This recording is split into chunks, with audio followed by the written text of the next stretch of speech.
بسم اللہ الرحمن الرحیم۔ دوستو، آج ہم جس واقعے پہ بات کرنے جا رہے ہیں وہ واقعہ ایک غلام کا ہے۔ واقعہ کچھ اس طرح سے ہے کہ کسی شخص نے ایک غلام خریدا تھا، تو اس غلام نے اپنے آقا سے 3 شرطیں رکھی تھیں۔ پہلی شرط یہ رکھی تھی کہ جب نماز کا وقت آئے تو آپ مجھے نہ روکیں گے۔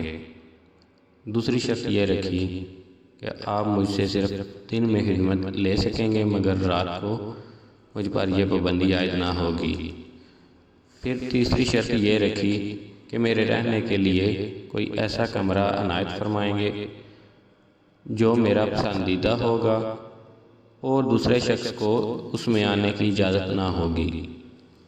چنانچہ آقا نے غلام کی تینوں شرطیں منظور کر لیں اور غلام کو حکم دیا کہ جا کر محل میں اپنی پسندیدہ کمرہ دیکھ لو۔ غلام نے تمام کمروں کو دیکھ بھال کر کے اپنے لیے ایک ویران کمرے کا انتخاب کیا۔ اس پر آقا نے دریافت کیا کہ آخر تم نے یہ ویران کمرہ کیوں پسند کیا؟ کمرہ تو اور بھی بہت سارے ہیں۔ اپنے آقا کی یہ بات سن کر غلام نے جواب دیا کہ میرے آقا، شاید آپ کو معلوم نہیں کہ ویران جگہ اللہ کے ذکر سے آباد ہو جاتی ہے۔ اس کے بعد اس غلام نے اسی ویران کمرے میں رات کو رہنا شروع کر دیا، اور یہ بات پہلے ہی طے کی گئی تھی کہ رات کو غلام آزاد رہے گا۔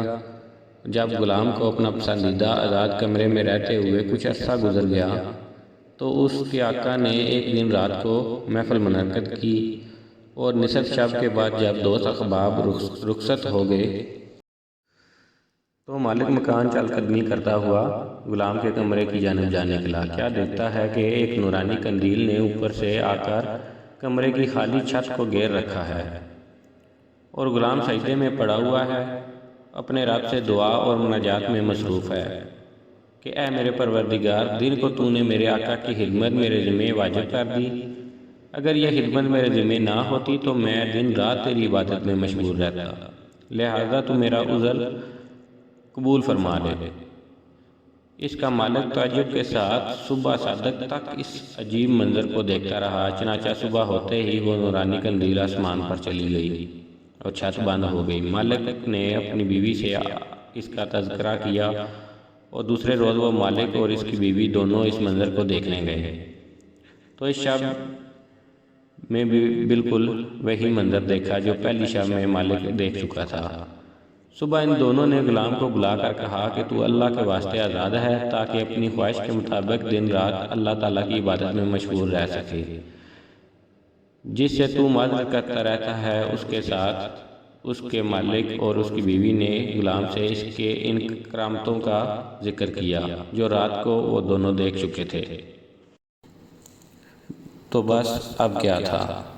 جب غلام کو معلوم ہوا کہ ان پر اس کا پردہ فاش ہو چکا ہے تو اس نے اسی وقت دربار الہی میں ہاتھ اٹھا کر دعا کی، اے میرے پروردگار، میں تجھ سے دعا کی تھی کہ میرے راز کسی پر نہ کھولیو، مگر جب کہ میرا بید دوسروں پر ظاہر ہو گیا ہے جس کو میں مخفی رکھنا چاہتا تھا، تو مجھ کو اپنے پاس بلا لے۔